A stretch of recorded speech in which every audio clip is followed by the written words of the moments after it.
안녕하세요. 최향란입니다. 해커스 임용에서 서양사와 기타 세계사 그리고 역사교육론을 담당하고 있습니다. 여러분들 만나게 돼서 반갑습니다. 우리 2021년이고요. 2022년 대비 강의 오늘 첫날입니다.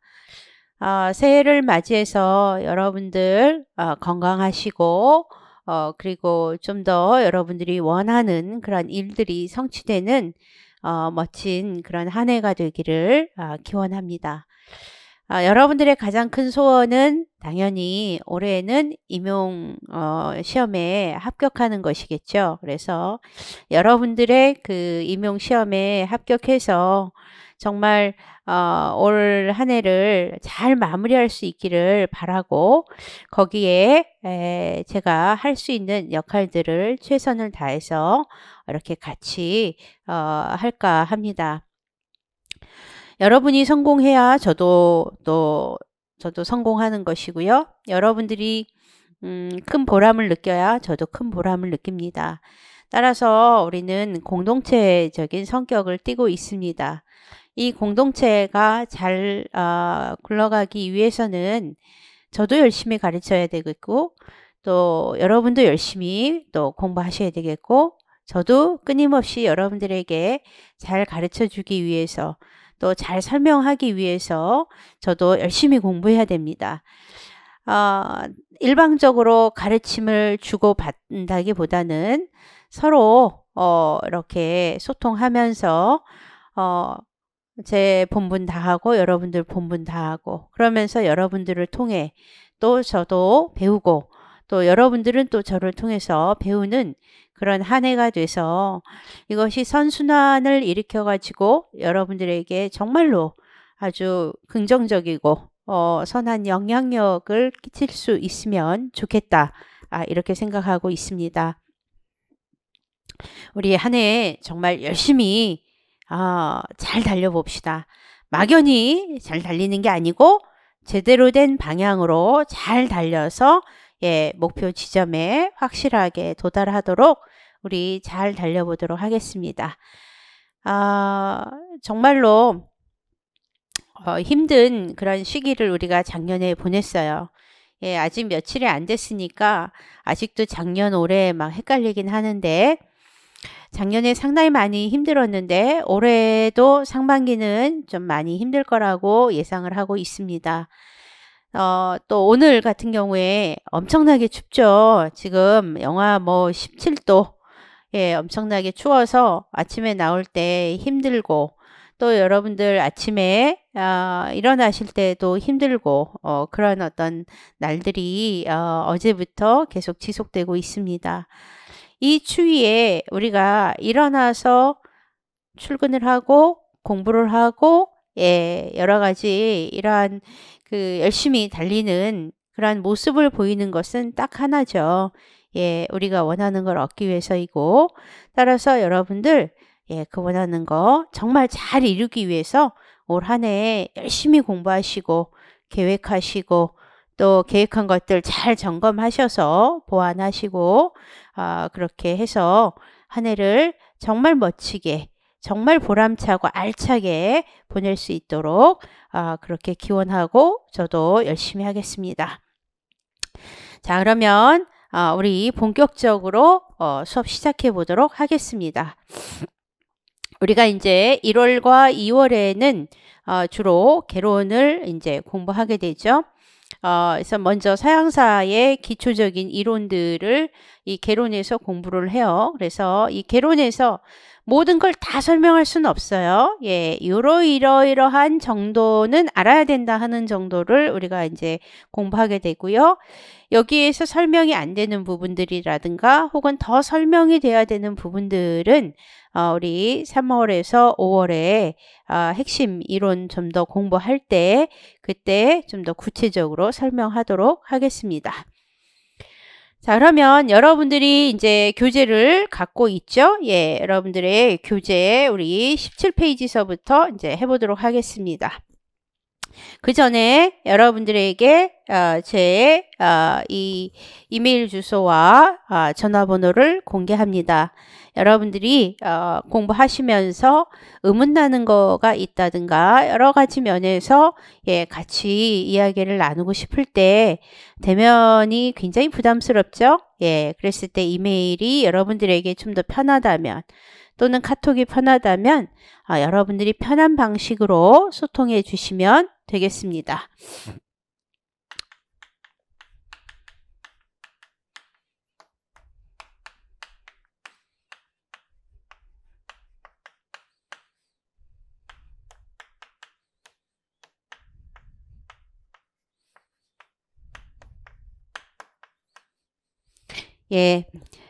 제 전화번호는 010-2699-5163번이고요.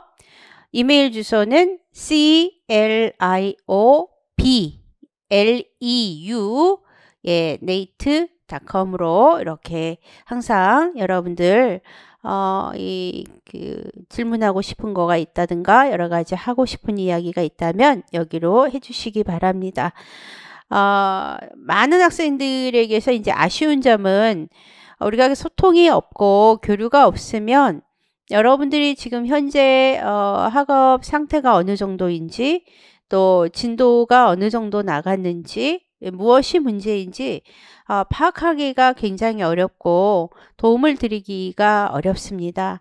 따라서 좀 더 도움을 이렇게 받기를 원하신다면 또 저도 주고 싶죠. 항상 그랬을 때 여기로 연락을 주시면 되겠습니다.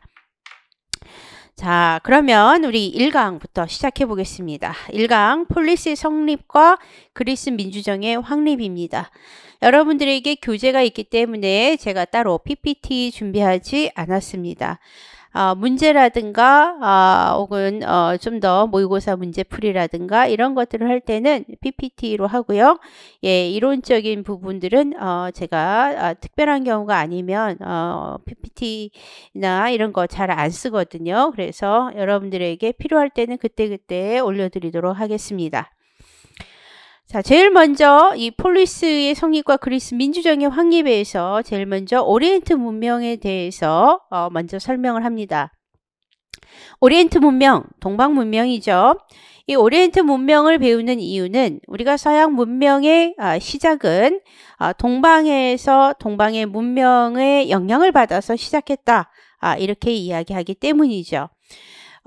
문명은 빛은 동방에서라고 말하는 것처럼 오리엔트 문명의 시작이 됐고 이 문명이 결국은 서양의 문명에 영향을 끼쳤고 서양의 문명은 오리엔트 문명에 영향을 받았지만 단순하게 모방에 그치는 것이 아니라 좀 더 독자성을 키우기 위해서 노력해서 오늘날의 서양이라는 독창적인 문화를 탄생시켰다 이렇게 볼 수 있겠습니다.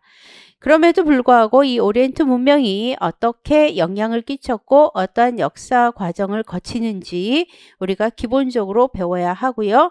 또 기타 세계사의 제일 초입 부분에 나오는 부분이어서 기본적으로 먼저 공부를 합니다.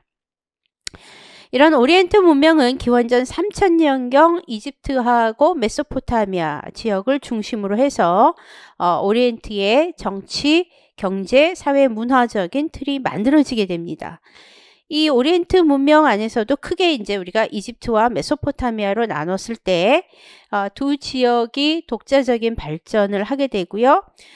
비슷한 성격도 있지만 좀 더 다른 면들도 많이 가지고 있습니다.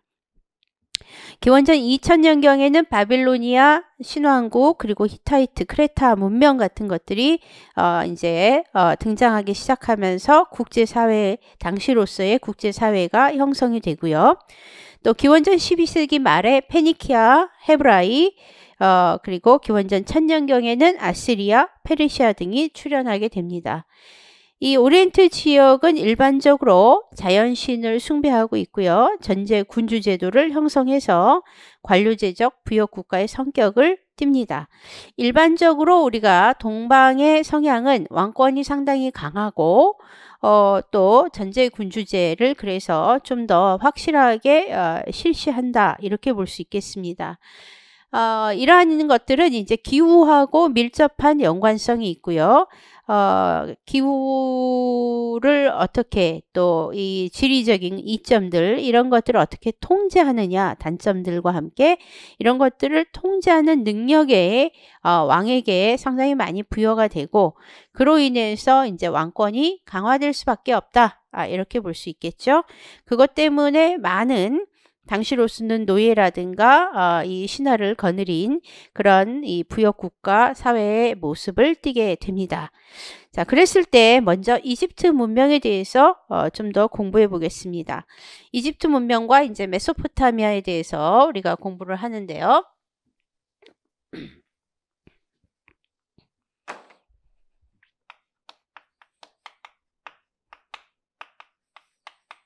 이집트 문명, 메소포타미아.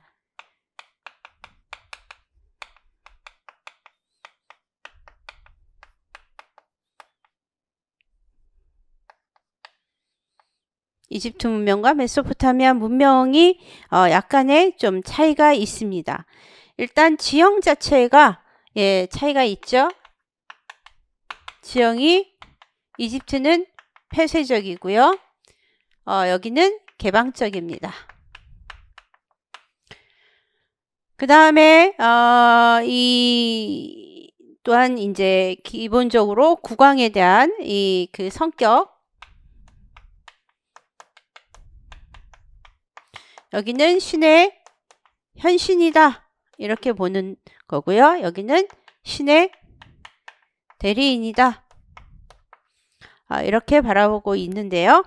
자, 그랬을 때 이와 함께 이제 종교적으로는 다신교, 여기도 다신교입니다.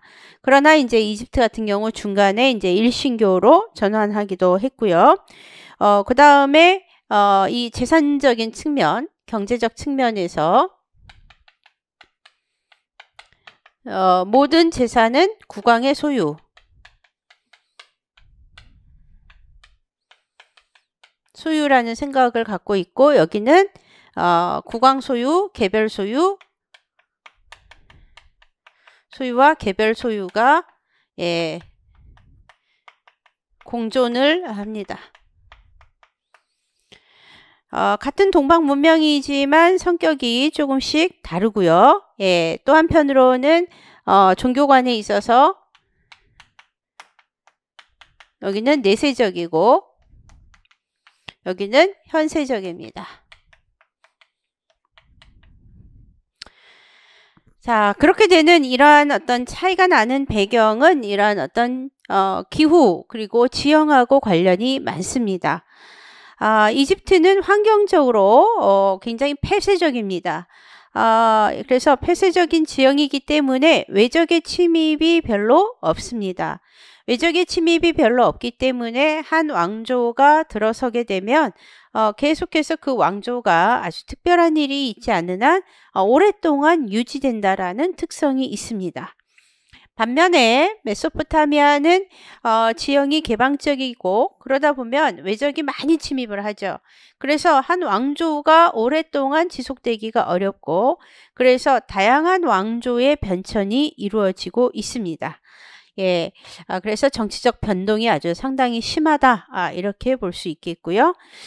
이런 단조로운 정치 변천을 이제 폐쇄적인 지형 때문에 이집트가 이제 갖고 있고, 그러기 때문에 좀 더 이 국왕의 성격이라든가 이런 그 종교관이 이렇게 내세적인 그런 경향을 띨 수밖에 없게 되죠.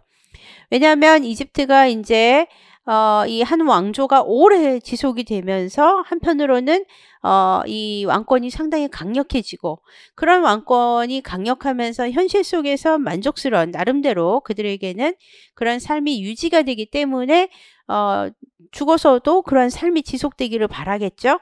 그래서 종교관이 이제 내세적인 부분이 이제 형성이 되고 있고요.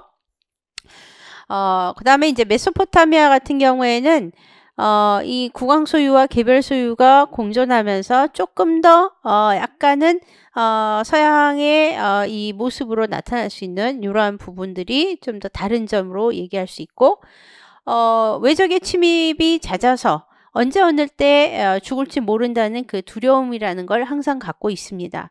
그렇기 때문에 이들은 내세에 대한 관심보다는 일단 현실 속에서 좀 더 안심을 갖고 안심하고 좀 더 편안하게 살기를 원하죠. 그래서 좀 더 현세적인 종교관을 갖게 됩니다. 이런 차이점을 갖는 이런 이집트 문명과 메소포타미아 문명은 어떻게 이루어졌는지 보겠습니다. 이집트는 이 총 31왕조로 이제 구성이 된다. 일반적으로 이렇게 얘기합니다. 상왕국에서 고왕국, 그리고 중왕국, 그리고 신왕국을 거치게 되고요. 그 다음에 이제 나중에 프톨레마이오스 왕조를 거칩니다. 상왕국은 기원전 3000년경이 이제 시작이고요. 이때 이제 상과 하왕국으로 이제 나뉩니다. 그 다음에 이제 고왕국 시대는 기원전 2850년부터 2200년 정도까지라고 보는데요. 예, 이집트 역사가 어떻게 보면은 확실히 드러나는 시기다 이렇게 볼 수 있겠습니다. 이때는 이제 제3왕조가 통치했다 이렇게 얘기하고 있고요. 2200년경쯤에는 멤피스를 수도로 해서 이제 이 정치 운영이 이루어집니다. 그리고 이 사왕조 시기인 이 2600년에서 기원전 1500년경까지 이때 이제 이 기자의 피라미드가 형성이 되고 그러면서 이제 국가를 운영하게 되죠. 중왕국 시대에는 기원전 2100년부터인데요. 이때는 이제 11왕조부터 시작이 되고 있습니다. 그래서 원래는 멤피스를 수도로 했는데 이 중왕국 시대에는 테베로 이제 천도를 했고요. 1580년에 그 힉소스가 이제 아시아 계통의 힉소스가 이제 지배하게 되면서 이 중왕국은 이제 물러나게 됩니다.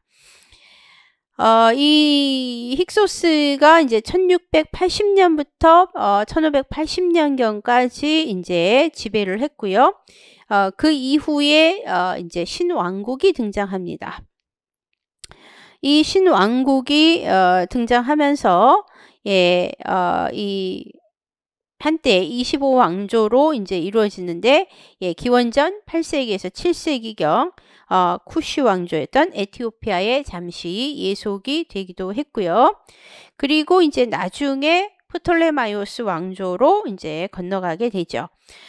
BC 525년 이 그 페르시아를 이제 알렉산드로스가 그 페르시아의 지배를 받았고 그다음에 이 BC 331년에 알렉산드로스 대왕의 지배를 받게 되죠. 그리고 나서 이제 BC 30년에 이제 로마의 지배로 넘어가게 되면서 공식적인 이집트의 이 고문명이 이제 이 시대가 지난다 이렇게 볼 수 있겠습니다. 우리가 뭐 상왕국, 고왕국, 중왕국, 뭐 신왕국 뭐 이랬을 때 이게 몇 년부터 몇 년까지다까지 뭐 알 필요는 없습니다만은 다만 왕조의 변천이 다른 데보다는 거의 많지 않다라는 정도 이해하시면 되겠고요. 나중에 이제 이집트에서 좀 더 중요성을 띠는 곳이 그 프톨레마이오스 왕조 시기죠. 예, 그래서 그런 시기들에 대해서 조금 주목을 해보면 되겠습니다. 이 이집트 문명은 파라오의 전제에 군주 정치가 이루어져서 신정 정치를 하게 되고요. 그래서 이제 초기에는 어떻게 보면은 거의 재정일치적인 사회의 모습을 띱니다. 그러면서 국왕은 신의 현신으로 간주가 되고 있습니다.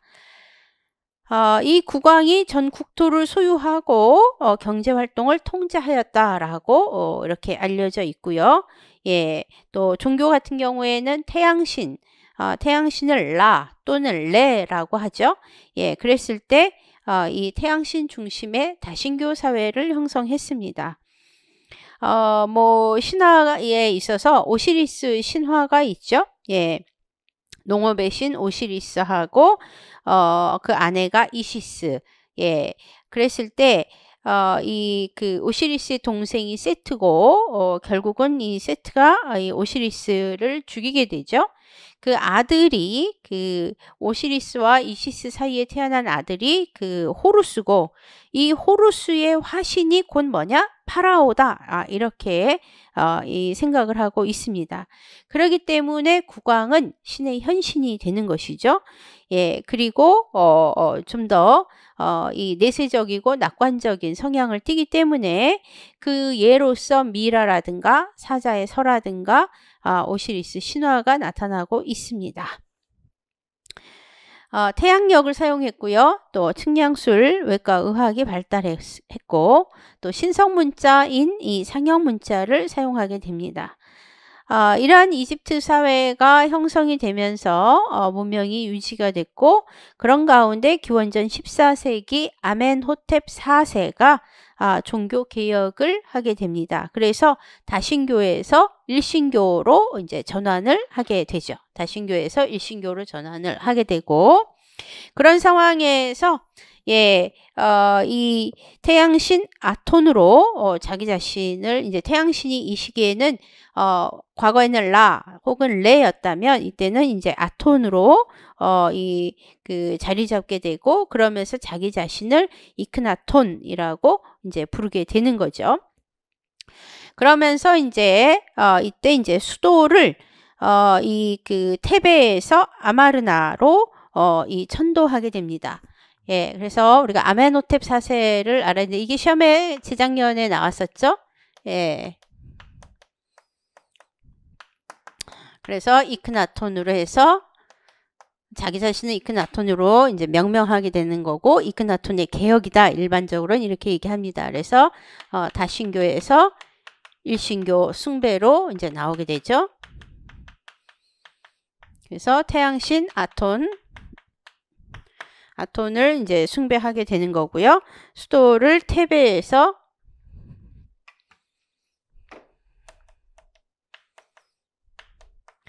아마르나로 이 천도를 하게 됩니다. 이 아마르나 같은 경우에는 어떻게 보면은 당시로서는 계획적인 그 도시로 이제 건설이 되고 있고요. 그랬을 때 이곳에서 문화 활동이 활발히 전개가 됐기 때문에 여기서 나오는 양식을 아마르나 양식이라고 부릅니다. 이 아마르나 양식은 이 종교개혁을 통해서 이제 이 이크나톤 시대의 예술을 가리키는 것이고요.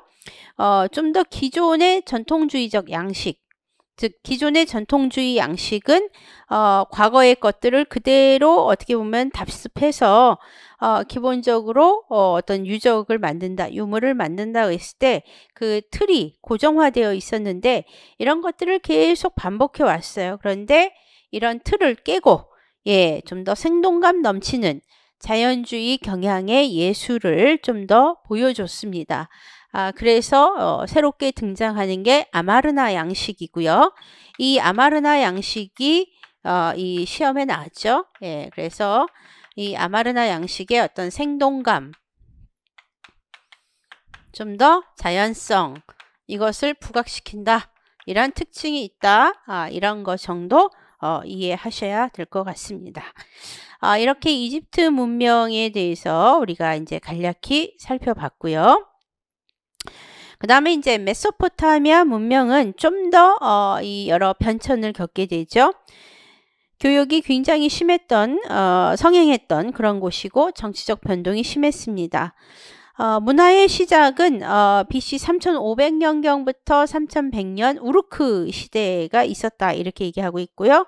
이 우르크 시대에 나온 것이 우리가 알고 있는 지구라트, 예, 진흙과 햇볕에 이 말린 그 벽돌로 이렇게 쌓아 올린 탑이죠. 예, 이 성탑인데 이 지구라트가 이때 이제 만들어지게 되고요. 그러면서 이제 문명의 시작은 이제 이 우르크 시대와 함께 그 뒤에 이 수메르인들에 의해서 문명이 본격화됐다. 이렇게 얘기합니다. 이 수메르인이 기원전 3000년경 이 그들을 다스리기 위해서 나온 것이 바로 우르남무 법전이 되겠습니다. 함무라비 법전보다 좀 더 오래된 법전이고요. 이 함무라비 법전은 이 우르난무 법전의 영향을 좀 많이 받았다, 이렇게 얘기할 수 있겠습니다. 그 다음에 이제 아카드인이 지배했고, 그 뒤에 아모르인이 등장하게 되면서 바빌로니아 왕국을 건설했고, 이 바빌로니아 왕국의 대표적인 것이 바로 이 함무라비 법전이 되겠습니다. 이 함무라비 왕은 기원전 1728년부터 1686년이다. 일반적으로 그렇게 보고 있고요. 통일 왕국을 형성하면서 행정관, 사법관을 임명하고 그 통일된 법전을 편찬했습니다. 그게 이제 함무라비 법전인데, 우리에게 잘 알려진 것은 뭐 눈에는 눈, 이에는 이, 뭐 이런 식으로 어떤 보복주의적인 이런 어떤 그런 성향을 좀 많이 띠고 있다, 이렇게 볼 수 있겠습니다. 함무라비 법전 1조에 보면 남을 사형에 처하여야 한다고 고발한 자가 이를 입증 못하면 고발인을 사형에 처한다든지, 그 다음에 아들이 아버지를 때렸을 때에는 손을 자른다든지, 자유인의 눈을 뺀 자는 그 눈을 뺀다든지 하는 이러한 내용을 담고 있습니다. 이 함무라비는 이 다신교 사회 속에서 이 바빌론의 신인 마루둑이 있었는데, 이 마루둑이 사실은 큰 지위를 차지하지 못했는데, 이 마루둑을 좀 더 이용해서 최고 신의 자리에까지 오르게 하고, 그 권위를 통해서 당시에 이 바빌론 왕국을 지배했다, 이렇게 얘기하고 있습니다.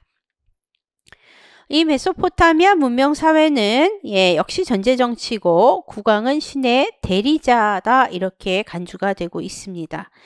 또 한편으로는 재산적인 측면에 있어서 개별 소유가 존재하고, 그것 때문에 좀 더 재산 상속이라든가 매매가 가능했다, 이렇게 얘기할 수 있겠고요.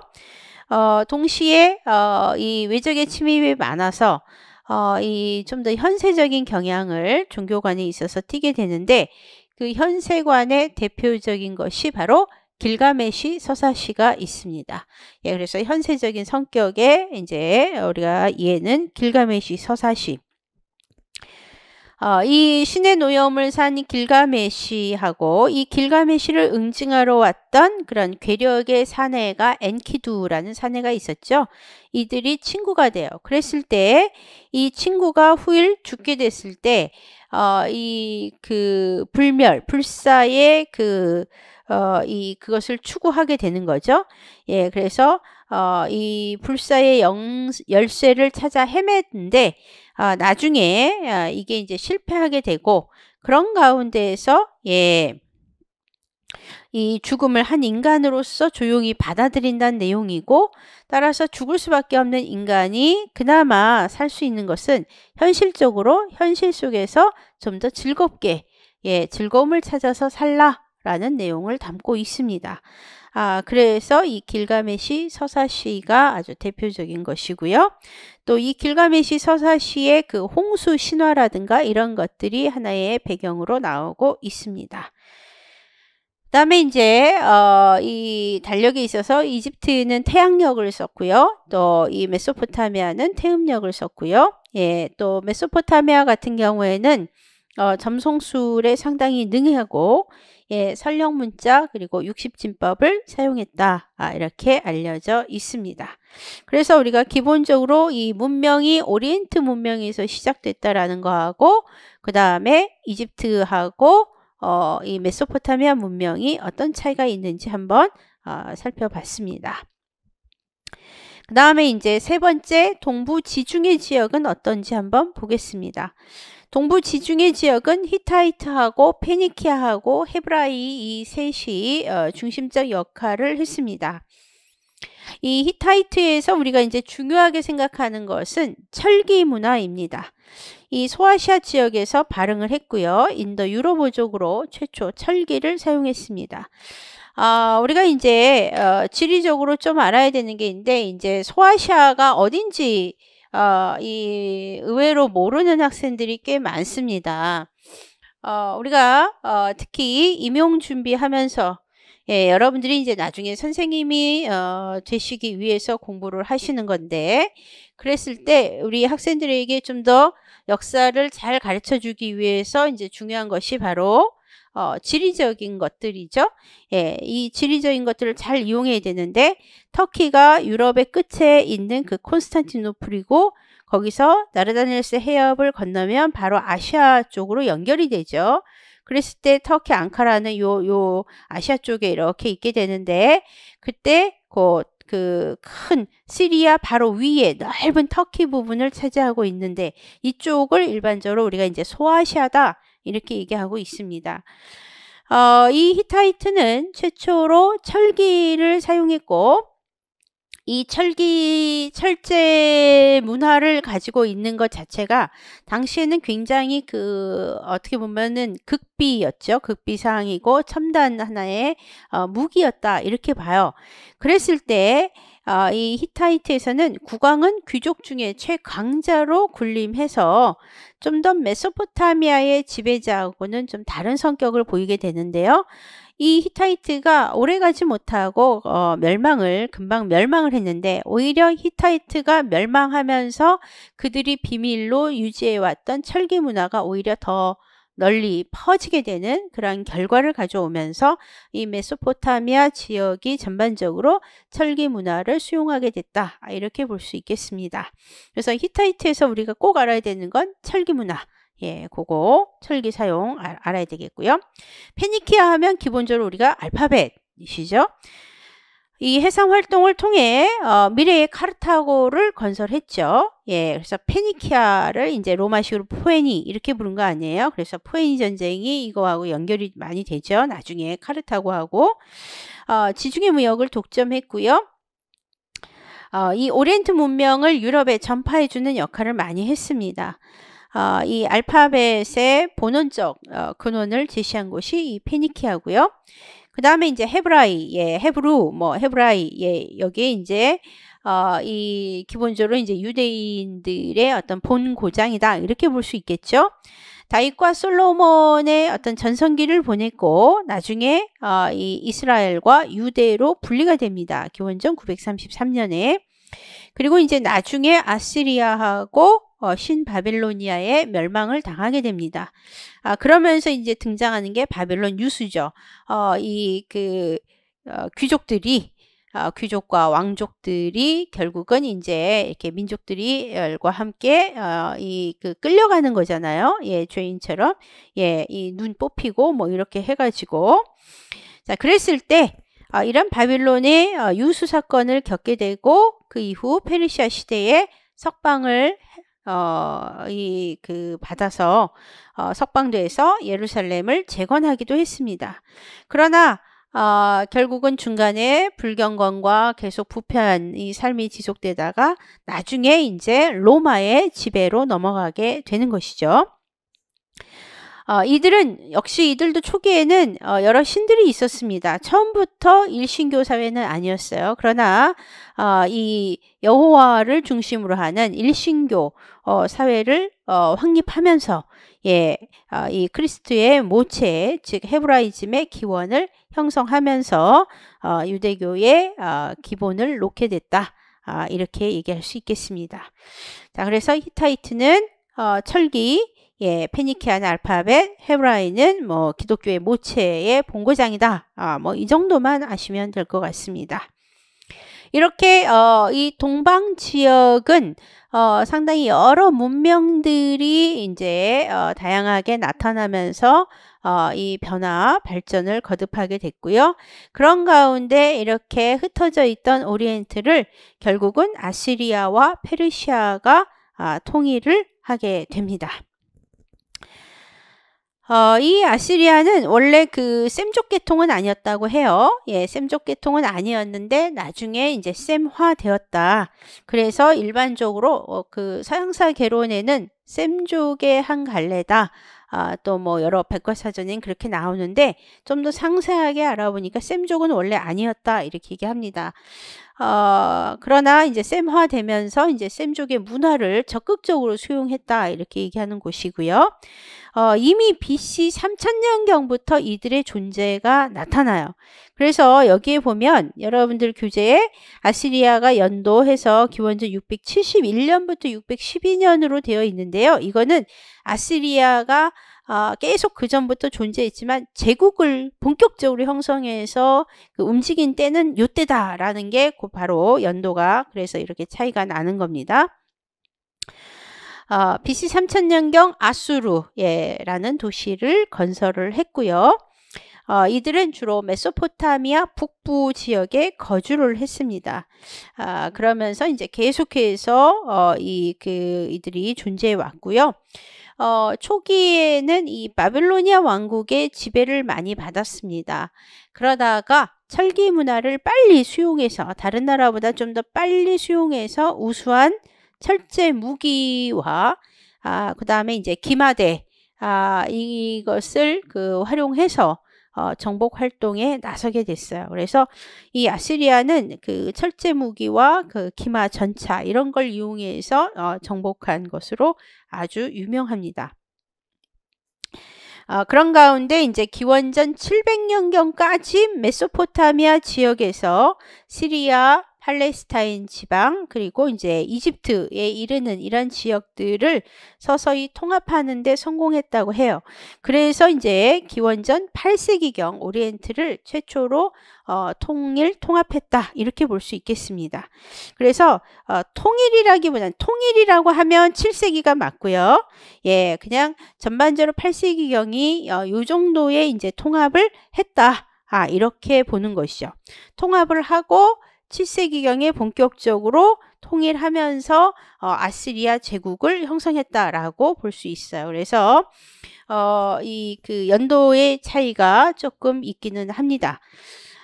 그건 이제 기준점을 어디에다 두느냐이기 때문에 뭐 중요한 부분은 아니지만 어쨌든 여러분들이 이게 어떤 틀린 내용은 아니다라는 것이죠.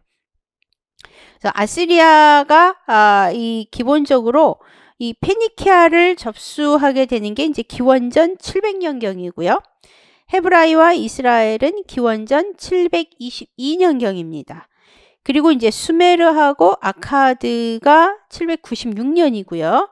그 다음에 이제 이집트를까지 이제 완전히 통합하게 되는 게 기원전 그게 671년경이에요. 그래서 여기에 기원전 671년부터 671년경부터 612년경으로 얘기하는 거고요. 이 612년경에 멸망하지만 이게 잔해가 남아서 최종적으로 그 전투가 지속되면서 멸망하는 게 그 609년입니다. 예.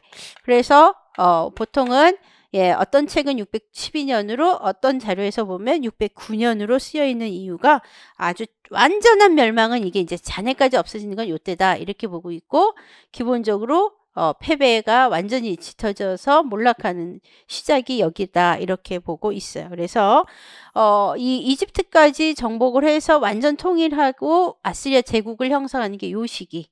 요게 이제 아시리아 제국이고 그래서 교재에는 이 시기에 기반해서 완전 통일이 이루어졌기 때문에 7세기경으로 설명이 되어 있습니다.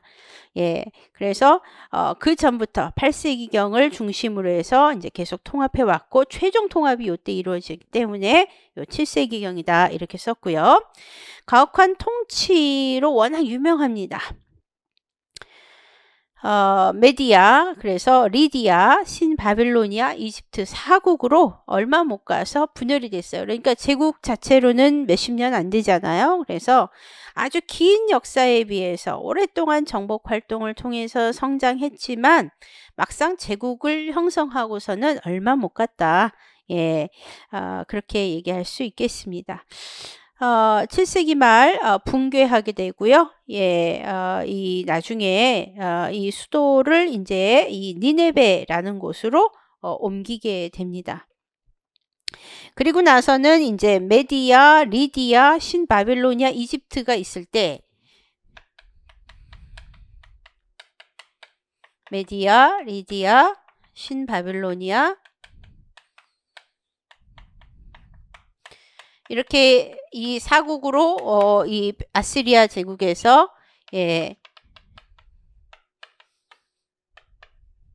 요게 이제 분열이 돼 갖고 이렇게 4개의 국가가 이제 이것으로 분열이 되는데, 이때 이제 어떤 국제 관계 속에서 좀 더 주도했던 세력은 바로 요 바빌로니아였다, 이렇게 얘기합니다. 이 신바빌로니아 때 유명한 왕이 바로 네부카드네자르 2세가 되겠고요. 그래서 성경에 보면 그 느부갓네살이다라는 그 왕이 나오는데, 그 사람 때, 즉 네부카드네자르 2세 때 유명했고, 이때 이제 바빌론 유수 사건이 이제 나오게 되는 거죠. 그래서 네부카드네자르 2세.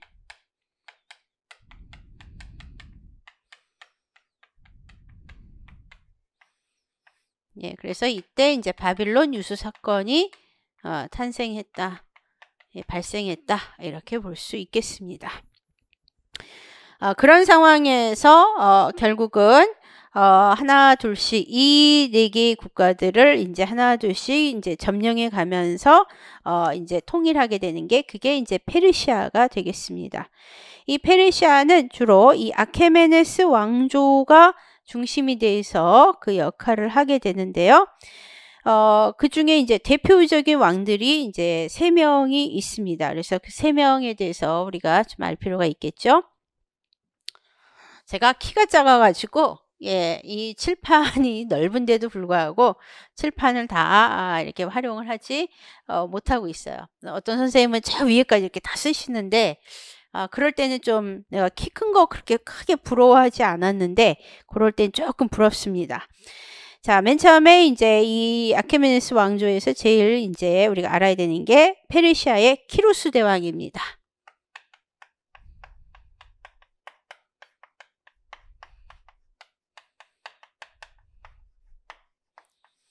키루스 대왕, BC 557년부터 이제 529년까지 활동을 했습니다. 557에서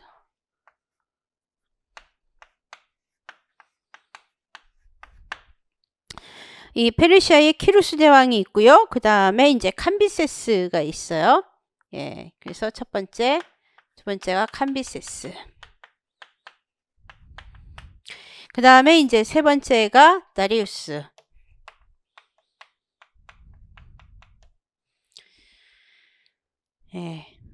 그래서 이 캄비세스가 529년부터 522년, 다리우스 1세, 다리우스 1세가 521년부터 486년까지다, 이렇게 얘기하고 있는데요. 이 키루스 대왕은 원래는 이 메디아의 약간은 그 신종을 하면서 조공을 바치던 그런 인도 유럽어족의 페르시아였습니다. 그 시기는. 그랬을 때 이 이란 고원에 위치하고 있었던 이런 페르시아를 좀 더 강력하게 만들면서 메디아 왕위를 빼앗고 리디아와 바빌론을 점령하게 돼요. 그래서 메디아, 리디아, 그 다음에 요 왕 때 메디아, 리디아,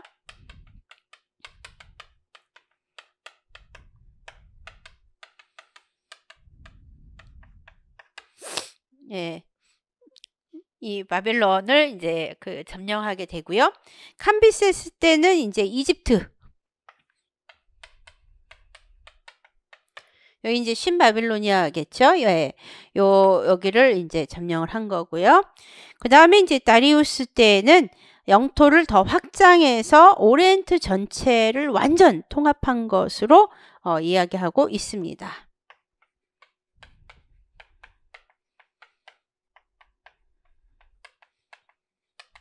그래서 아시리아, 그 뒤에 아시리아가 무너지면서 이렇게 4개로 나뉘어져 있던 걸 키루스 대왕하고 캄비세스 때 정복을 했고, 그 주변에 있던 많은 이 오리엔트의 국가들을 완전히 통합해서 대제국을 건설한 게 다리우스 1세 때입니다.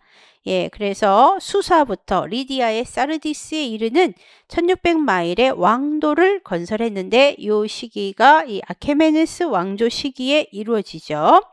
예, 그러면서 이 6세기경 완벽하게 이제 오리엔트를 이 아케메네스 왕조가 재통일을 하게 되었습니다. 전성기 다리우스 1세 때죠. 예, 동부 지중해부터 인더스강에 이르는 그런 지역을 이제 통치했다. 이렇게 얘기하고 있고요.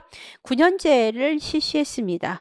예, 그러면서 이 도로와 역전제를 정비했고 이 감찰관을 파견을 하게 됐죠.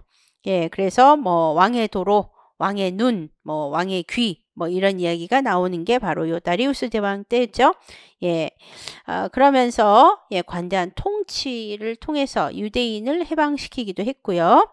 또 무엇보다도 이제 요때 등장하는 게 조로아스터교가 되겠습니다. 기원전 6세기경 조로아스터가 창시했는데요. 선신과 악신의 즉 광명신하고 예.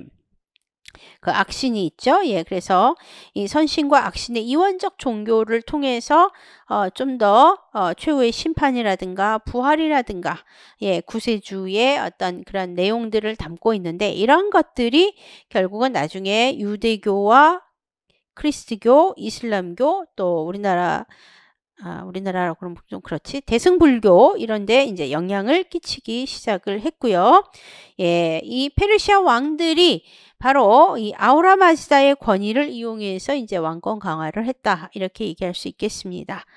이렇게 아시리아와 그 다음에 그 잠깐의 분열과 그 다음에 페르시아가 재통일을 했고 결국은 이 세계가 나중에 알렉산드로스 제국에 의해서 이제 지배로 넘어가게 되죠.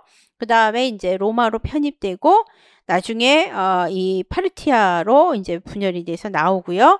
그리고 그 뒤를 이은 게 이제 사산 왕조, 사산조, 페르시아다. 우리가 이렇게 연결이 되겠습니다. 그래서 오리엔트에 대한 아주 큰 틀의 역사적인 내용을 살펴봤습니다. 정리를 하자면 이집트와 메소포타미아는 환경적으로 차이가 있다. 예, 이집트 폐쇄적 지형, 메소포타미아 개방적 지형, 그 다음에 종교관 이집트 내세적, 바로 메소포타미아 현세적. 예, 그 다음에 국왕은 메소포타미아 신의 현신, 아니 이집트 신의 현신, 메소포타미아 신의 대리인. 예, 그렇게 생각하시면 되겠고 달력, 태양력, 여기는 태음력. 예, 상형 문자, 설령 문자 이런 식으로 나눠서 우리가 공부하시면 되겠고 예, 또 이집트에서 이제 중요한 게 이 아멘호텝 4세 때 일신교로 전환. 예, 그래서 이크나톤의 어떤 개혁이 이루어진다. 그리고 수도를 테베에서 어디로 옮겼냐? 아마르나로. 그래서 아마르나 양식이 탄생한다. 그거 기억하시면 되겠고요. 그 다음에 이제 메소포타미아에서는 이 우르크 시대를 거쳐서 수메르인의 우르나무 법전 시대, 아카드인, 아무르인 바빌로니아, 그래서 함무라비 법전이 탄생한다. 예, 함무라비 시대에는 마르둑을 이용해서 좀 더 왕권을 강화시키고 자기의 존재를 부각시킨다. 그 다음에 이제 현세적인 이 어떤 그 종교관에 있어서 그것을 대표하는 것이 바로 이 그 길가메시 서사시가 있어서 이 여기에서 굉장히 현실적인 어떤 사회관을 종교관적인 측면을 보여주고 있다. 이렇게 이해하시면 되겠고 그 다음에 이제 그래서 이집트와 그 다음에 메소포타미아 지역에 대해서 얘기했고 그 다음에 동부 지중해와 이렇게 접한 부분 그랬을 때 이 지중해와 접한 부분에 히타이트, 페니키아, 헤브라이가 있다. 예, 그랬을 때 히타이트는 철기, 그 다음에 페니키아는 알파벳, 헤브라이는 기독교 모체. 이거 기억하시면 되겠습니다. 그 다음에 이제 이러한 오리엔트가 이렇게 흩어져 있을 때 이들을 통일한 게 아시리아다. 예, 그런데 이 아시리아가 제국을 형성할 때에는 이 7세기경이라고 볼 수 있는데 671년부터 612년이라고 일반적으로 볼 때 예, 이들이 워낙에 가혹한 통치를 했기 때문에 예, 이 결국은 나중에 분열이 됐다. 그랬을 때 이 아시리아가 성공한 배경은 우수한 철제 무기와 이 기마 전차대를 이용한 것, 예, 그런 거 정도 이해하시면 되겠습니다. 그리고 분열의 시대를 거쳐서 페르시아의 아케메네스 왕조 때 이 재통일을 하게 되는데, 그랬을 때 키루스 대왕, 예, 그 다음에 캄비세스, 그리고 다리우스. 그래서 키루스 대왕 같은 경우도 키루스 대왕의 그 원통, 그게 유명하잖아요. 예, 그래서 그런 사료들도 남아있고, 최근에, 이 시험에, 오히려 임용보다 조금 더 어렵게 나왔던 게 수능 일부분이었던 것 같은데요. 몇 년 전에 요 키루스 대왕 이야기도 사료로 해가지고 학생들에게도 시험에 나왔어요. 예, 그래서 키루스 대왕 알아야 되겠고, 그 다음에 캄비세스 때 이집트 정복했고, 다리우스 때는 완전히 오리엔트 세계를 정복해서, 예, 아주 최고의 문명을 자랑한다. 이렇게 이해하시면 되겠습니다. 그런 사회가 곧 알렉산드로스에 의해서 무너지고 로마로 갔다가 결국 파르티아, 그 뒤를 이어서 사산 왕조 페르시아로 연결된다. 그렇게 이해하시면 우리가 기본적으로 오리엔트 문명의 초기 역사에 대해서 충분히 이해한다. 이렇게 볼 수 있겠습니다. 그 뒤를 이어서 이러한 문명의 영향을 받아서 등장하는 게 고대 지중해 문명이다라는 거죠. 예, 그래서 고대 지중해 문명을 우리가 이제 공부를 하는데요. 일반적으로 이제 폴리스에서 시작했기 때문에 폴리스 문명, 그리고 과거에는 그리스 로마 문명 이런 용어를 썼는데 요즘에는 지중해 문명이다라는 용어를 씁니다. 뭐 너무 강대국적으로 누구 하나에만 이렇게 치우치는 그런 거 하지 말자라는 거죠. 그래서 그리스 로마 문명, 뭐 아테네 문명, 뭐 그런 말도 쓰지 말자 이렇게 나가요. 예, 그래서 요즘에는 지중해 문명이라는 용어를 쓰고 있고, 이 지중해 문명을 우리가 크게 분류했을 때 에게 문명, 그리고 본격적인 그리스 문명, 헬레니즘 문명, 고대 로마 문명으로 나뉩니다.